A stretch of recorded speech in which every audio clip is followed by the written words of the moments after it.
It's extremely important to maintain the integrity of the firebrick inside your fireplace or wood stove. Now, the purpose of the firebrick is to help insulate the firebox from the heat of the fire, but secondly, it helps to reflect and project the heat into the living space, in my case through the glass fireplace doors. Now, as you can see, the firebrick panels in my fireplace are in poor condition. They are cracked, they are crumbling, they are in need of replacement or repair. Now, replacement panels, each individual panel cost about $140, so a cheaper alternative as opposed to replacing the panels is simply to repair them. Now, in the past, I've repaired the panels with this product made by Rutland. This is a ready-to-use mortar cartridge. Simply install it into a caulking gun, follow the instructions. However, I find that this doesn't work extremely well. So this is designed for small chips, cracks, repointing, and bonding fire brick. It requires a precise curing fire, and this is only rated to 2,000 degrees for indoor use only. Now, the issues I've had with it, when I attempt the curing fire, typically what happens, it will bubble and it'll blow out. Also, I'm really not using this properly. This is really designed for small chips and cracks. I'm using it to fill in large voids, but this stuff just doesn't last. So I found a different product made by Rutland. This is the Rutland Dry Mix 211. Now, this is for joining or repairing flue tile and brick, and it can be used as a parging coating for fireboxes, which is what we really need here. We need a parging coating, something we can fill in all these gaps and cracks and try and bring this rear panel back to life. This also does not require a curing fire. According to the instructions, you just need to let it air dry for 24 hours. This is also rated for much higher temperatures. This is rated up to 2,550 degrees Fahrenheit, so this seems like it's a better product. And this is also for indoor and outdoor use. But again, this is a dry mix, so in today's video I'm going to show you how to use this Rutland Dry Mix 211. We're simply going to mix it up in a mud pan. We'll prep the area, wet it slightly, and then we will apply it, and I'll let you know how long it lasts in the comment section down below. So before we mix and apply the 211, we need to do some prep work. So throw on a pair of safety glasses, an approved dust mask. Basically what we need to do is we need to do what a dentist does. We have to get in here with a pick, and we have to pick out any loose or crumbling material.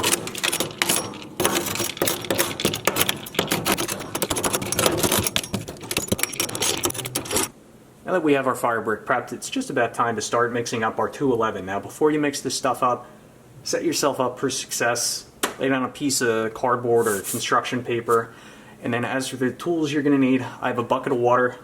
There's a sponge in here, rag, mud pan. This is where we're going to mix our 211. I have a 4-inch spackle knife and a measured amount of water. So for this 2.5 pound dry mix, it calls for 8 ounces of water. I'm going to mix about half of this, so half of this would call for about 4 ounces of water. I'm going to add this very slowly because you don't want to get this mix too loose, too soupy. We want it to be relatively thick. Basically what we're aiming for, we don't want this to run if we spread it vertically on that back panel. So if anything, you want this a little bit thicker than a little bit looser and wetter. You can always add more water, you can't take it away. If you find that this does get too wet, what you're going to have to do is add more of this dry powder. So it's one of the reasons why I recommend pouring half of this in the mud pan at a time.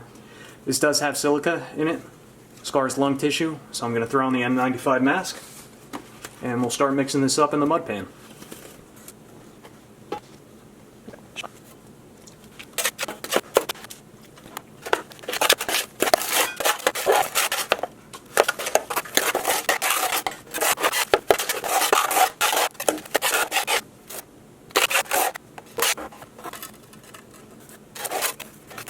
So if you look at the mortar, you can see it glistening a little bit. This is actually just a little bit too wet for what I would like.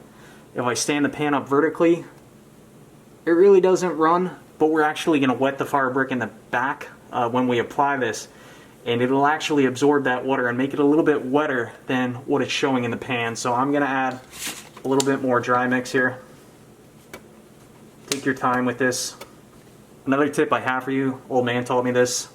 When you're mixing mortar or drywall compound in a mud pan, keep flipping it over on itself and work the compound towards the center of the pan. Don't work in a corner.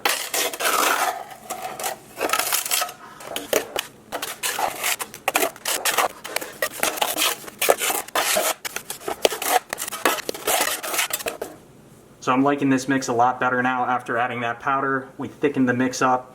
When I stand the pan vertically, or close to vertically, there's not much of a slump. It really doesn't sink down, and that's what you want when you're parging like this. So we are ready to redirect our attention to the Firebrick. Let me show you what to do next. Now here's the big question. Should we pre-wet the Firebrick or not? The instructions on the 211 don't specify whether we should or should not. Going based off of what my favorite YouTube Mason has always taught me, and his viewers, Mike Haddock, if you want it to stick, it's got to be wet. So based off of that logic, we are absolutely going to pre-wet the Firebrick. So I have an old sponge, just wrung it out. There's really very little water in here, and we're just going to dampen the surface slightly. And this is also doing a good job at removing any bits of crumbling material that I may have missed. So we're going to start on the left side. And we're just going to get this a little damp. We don't want to get it too wet because, again, as we apply that mix, the mix will absorb some of this water. That's looking pretty good. So we're going to start right here on the left. It's just a little bit damp. The biggest thing with this parging, you got to apply some firm pressure.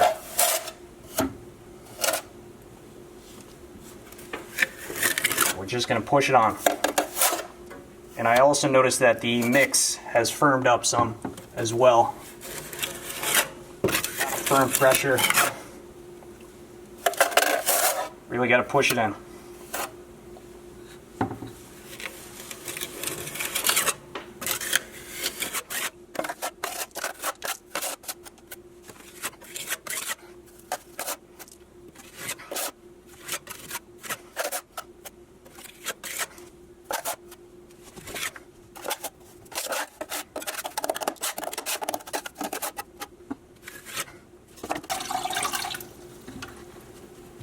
Add a little bit more water right here.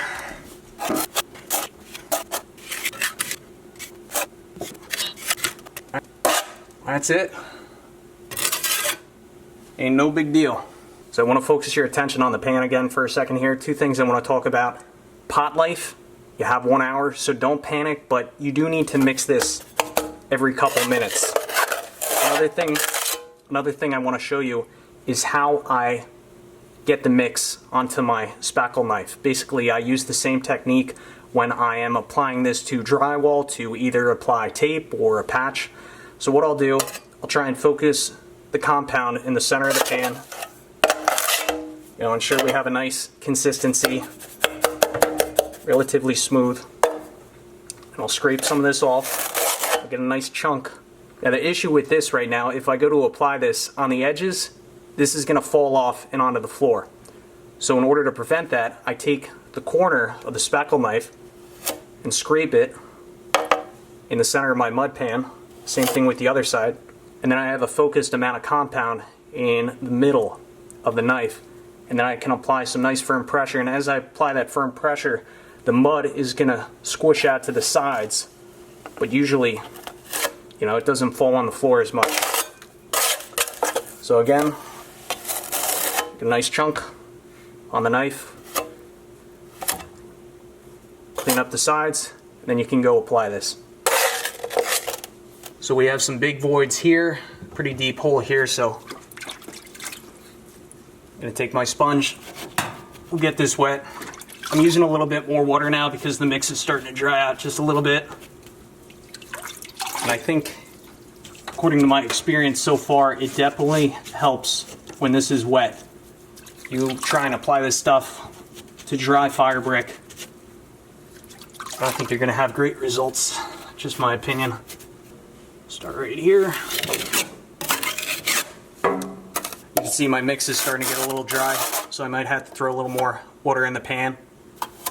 Get this a little looser. Try and fill in that big chunk though. You got to apply a lot of firm downward pressure on the spackle knife to really push this in all those little cracks and crevices. Really important.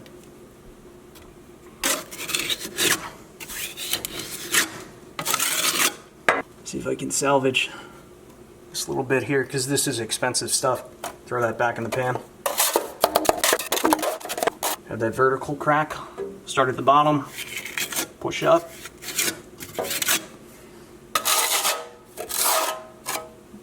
Just a little bit on the knife.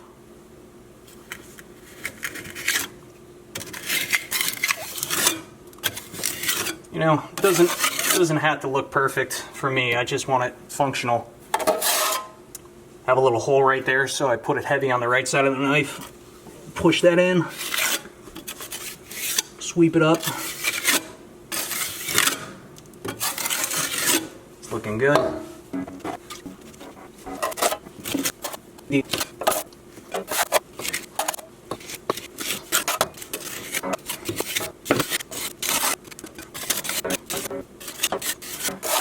So I am just about out of mix. I do have a crater here, here, and this crack I would like to fill in.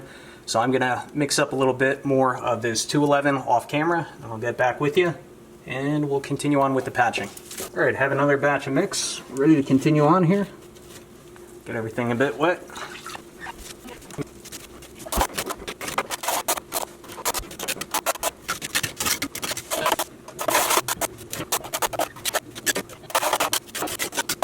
So I also want to show you an issue you may run into. So the second batch of mix I made it a little bit too wet. In this section right here, you could see it's sagging, and that's no good. So what we're going to do, we're simply going to scrape it out of here while it's wet. No big deal. We'll take this out, throw it back in the pan, and we'll try and blend it in. I added some powder in here, and we'll make it a bit drier, a bit thicker. Just adjusting as we need, no big deal. And you got to remember, this is a patch. It's not gonna last as long, I would think, as a replacement panel, but it's a heck of a lot cheaper. All right, I have some much thicker mix. We'll throw that in. Throw it in the hole. And that is staying in position much better. Let's just try and get it as smooth as possible. Let everything set up. And then we'll come back in here with a sponge, and we'll sponge this a little bit to try and smooth the edges. I mean, mind you, this is going over 2 or 3 years of patching with that cartridge anyway, so it's not going to look perfect. I just want it to hold for hopefully another couple of years. If I got to patch it again at the end of this year, you know, no big deal. You know, there are a few areas in here that I can't really get well with the spackle knife, so I'm just going to use a finger. This stuff really does dry out your hand, so if you're going to do this, I recommend you wear gloves, but sometimes you got to do what you got to do. That's looking pretty good. I have one final spot I'd like to hit, which is right here.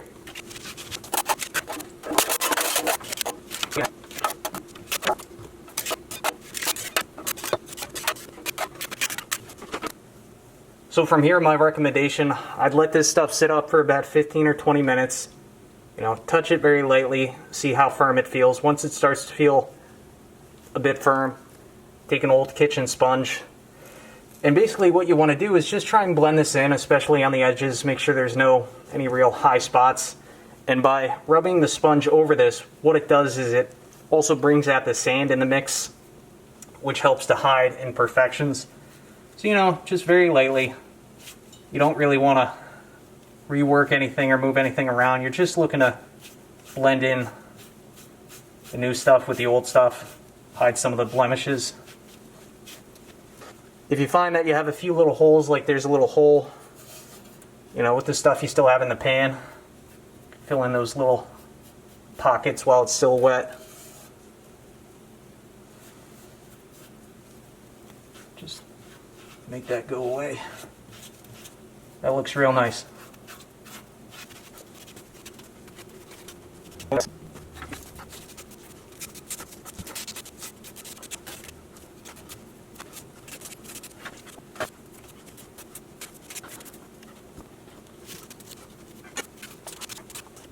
So I've allowed this 211 to cure for about 10 hours now, and I just want to close out this video, so I'm going to share with you my final thoughts here now.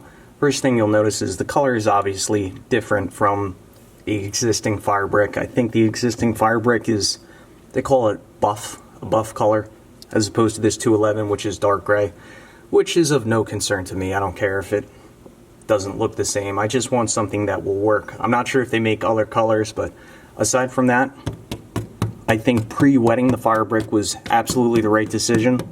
As I sound this out, I don't hear any hollow voids. So definitely pre-wet.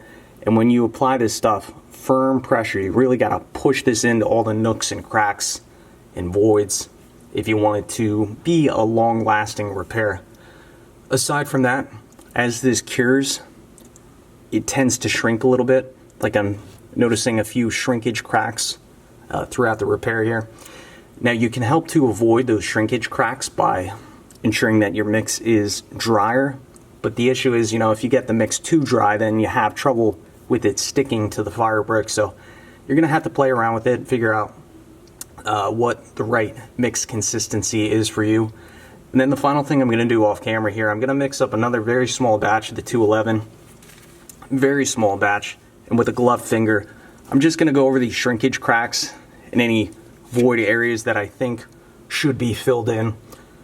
And the idea behind that is just to help prevent any areas where, you know, embers and debris can get behind this and blow it out. So we're trying to seal everything up the best we can. But as for how long this is going to last, I don't know. I think this is definitely going to last longer than that cartridge tube of a repair mortar. But I will just have to let you know in the comments section down below. But anyway, I'd like to thank you for watching. I'll leave links for everything used in today's video in the description down below, and we'll catch you on the next one.